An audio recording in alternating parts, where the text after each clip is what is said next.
Do you still retain the rights to all your old songs? Have you ever lost them with the record labels or anything? No. Everything's yours? Yeah, everything's ours. Yeah, there's never any danger of that. Never any danger. You know, no way. If like the worst comes to the worst, you know, I own them. We own them. We own them. No, we never say anything like that away. And how do you feel about, like, say, illegal downloading?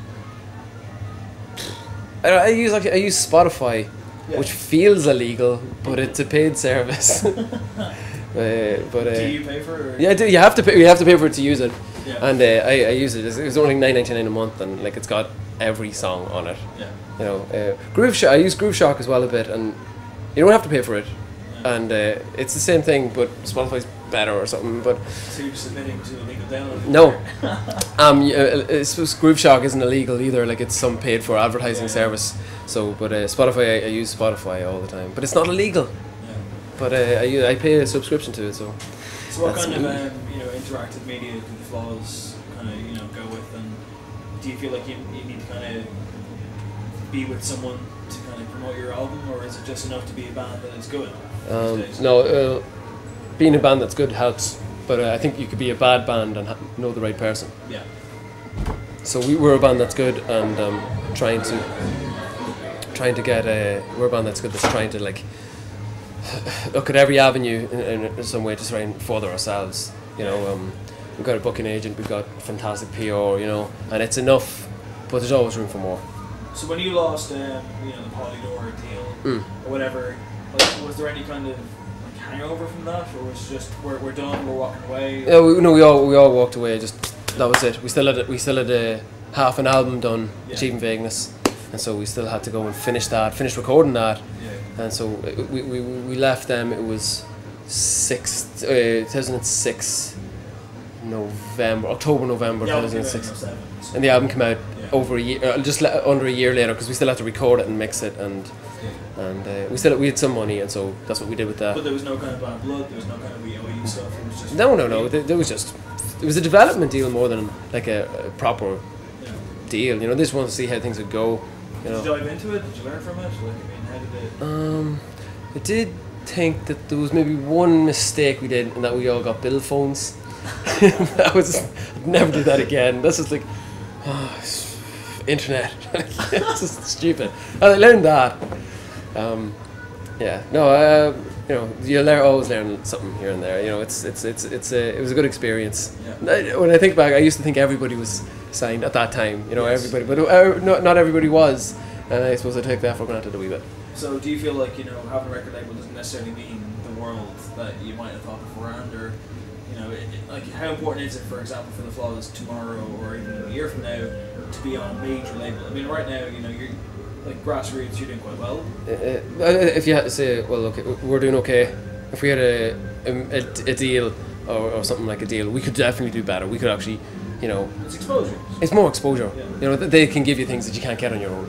Yeah. So, yeah, obviously there's always a positive. Yeah.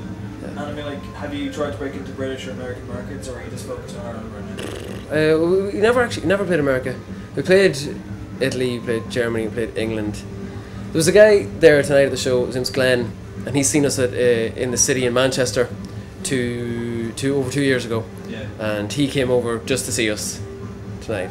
So I don't know what that means or anything, but it means maybe we've made some impact that never faded. That he made the trip over to see us. But so that's pretty good. Like watching the show tonight, even in the first couple of songs, there was definitely a camaraderie, and like there was enough kind of banter to be like like relating to the band members, and even like stuff like taking an acoustic guitar for the second or third song. There was a massive amount of confidence that you might expect from the Flaws in 2007 as opposed to 2011. So you must feel very, very comfortable. Oh, it's easy. Yeah. Being in a band's easy. Real life's hard. Is it though? Being in a band easy? Yeah. Yeah. This is what it is. You wouldn't do it if it wasn't easy. If it wasn't fun, like it's obviously a little bit of fun. But there is a difference between being fun and being easy, though. Oh, okay. Well then, yeah. Well then, it can be. Gigging's easy. Gigging's easy. I don't stress out about it. Like I'm not just starting. It's not like I'm not doing a coverage gig where I don't know the words or something like that. Like I know the tunes. I wrote them. Like so that part is easy. Interacting with the crowd, love that. you know, the fact that people are coming to see it means people are coming to see the Flaws. We're not the support band. We're not, you know, we're not playing in some nightclub. This is our show, and so people are there to see us, and so we just get a buzz off that. Cool. And like you look at a band like a band like The Script. Do you think they're a good representation of Irish music? No, I'm not in any way, you know, saying to badmouth them. Oh, they're definitely a good representation of Irish music. Because they've broken through? Or because they've broken through. Yeah. Not because they're good, but they are what is like. You go to America. Who's your favourite Irish bands? Script, U2. That's it. That's probably it. That might be all they might say, you know. And so that is the representation. Is it a good representation? It is the representation. Yeah. So, good or bad, it is what it is. It can't Is that a case of, you know, they're on these ads and they're on TV shows and they're this? I mean, like, for example, if, you know, someone came calling tomorrow for the Flaws to be on this, that, the other, is it a case of absolutely take us because we want to be heard? Yeah. Or do you have to kind of take it as, well, we don't want to compromise our integrity, so... No, you want to be heard. You want the most amount of people to hear your songs that you wrote as possible, because that's what you're doing it for. You're not doing it so nobody hears it, you know. Selling your soul, on the other hand, you know, there's different thoughts on that. Depends. Have you ever been offered any kind of commercial work or anything? No, we've done a few corporate shows, which are fun. Yeah. They can be a lot of fun. A good paycheck. Didn't say that. Okay, so there's lots of Irish indie bands out there, lots of Irish bands out there, of any kind of genre. So what sets the Flaws apart, especially given the experience that you have and where you're at now? Like, for example, if you walked into 5 years ago and Drogheda that show, what would you tell yourself? You know, like, what have you learned?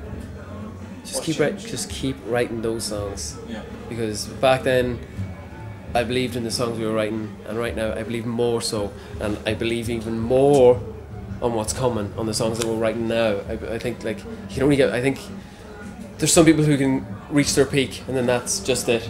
But I think the slower the rise, the slower the fall. And I think when you do peak, and it could be 10 years from now, it could be 5 years from now, I think that is the song. That's just one song, and then you can gradually fade out. That'll be it. Unlike that. That's a good tune. Are the Flaws completely full time, or do you work a day job? Oh, I do teaching. I still do teaching. Like after when we started back recording the album, I could do some teaching here and there and stuff like that. I keep busy. Can't obviously do band full time. There's not enough gigs in Ireland. Yeah, exactly. Yeah, So yeah, I work jobs. So is that getting harder? job. I mean, you know, I'm hesitant to mention the fucking R word, but I mean, is it?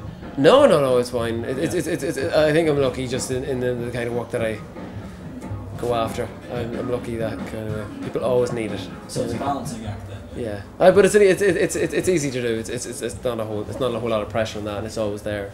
So enjoy that, yeah. Cool. Lastly, it's the start of the year. It's 2011. So you know you had an album 6 months ago. You had a good crowd tonight. A really good gig. 5 months ago. 5 months ago. Sorry. Actually, 4 in 3 days. 4 in a few days. Very specific. I can't count the days. Where do you want to be in, say, December 2011, January 2012? Where do the Flaws want to be, and where do you think they'll be? I think they will be. They'll have finished Constant Adventure. There'll be no more singles from Constant Adventure, and I think we'll probably just be taking them a couple of weeks, off maybe. Like I can see that around Christmas and stuff, and then let's do another album. Cool. And that's where I'd like to be. I'd like to be at Christmas. I'd like to just be chilling out and then just listening back to some demos that I'm working on or something like that. Just no pressure. Okay, that's it. Excellent. Thanks, Dave. Cheers. Thanks, man.